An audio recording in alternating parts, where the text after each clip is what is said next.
Alors la question c'est, mais comment vous avez pu croire Macron, etc., ce que vous nous avez demandé. Moi je leur disais, vous savez, c'est comme en amour, hein. Il y a un moment où on a envie d'y croire ou pas. On a souvent parlé en France de faire de la politique différemment, du fait qu'il fallait écouter les gens, le pays. On ne l'a pas dit, on l'a fait. Les gens encore qui pensent que leur avis va être pris en compte. Enfin, c'est ça qui est...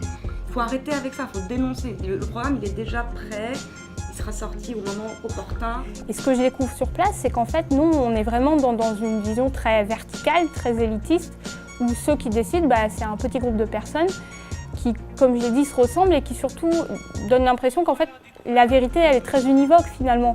On pense tous la même chose, on n'a pas besoin de chercher à l'extérieur d'autres sons de cloche, on sait ce qu'il faut faire finalement, on n'a pas besoin de consulter. C'est notre secret, ça reste entre nous.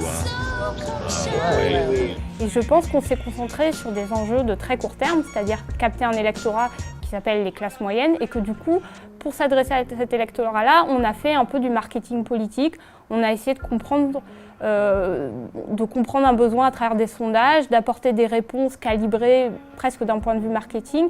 C'est-à-dire à raconter une histoire. Donc on y apprend d'une certaine façon aussi des techniques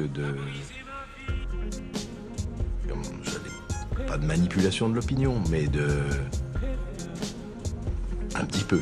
Je pense que c'était vraiment une vision du monde, quoi. D'un côté, il y a effectivement les faits, les forts, les capables, les performants, qui ont vocation à décider pour les autres, et de l'autre, il y a la masse effectivement de ceux qui suivent, et qui sont d'ailleurs souvent les faibles, et faible, c'est un mot qu'employait le candidat.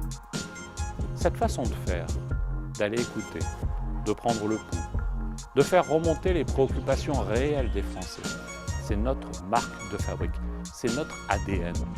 Cette histoire de grande consultation nationale, on a déjà fait le coup avec la Grande Marche et apparemment les gens sont vraiment durs d'oreille à En Marche puisqu'ils ont fait en gros la politique qui est à peu près opposée à ce que voulaient les Français. C'est d'ailleurs bien pour ça que les Gilets jaunes existent aujourd'hui.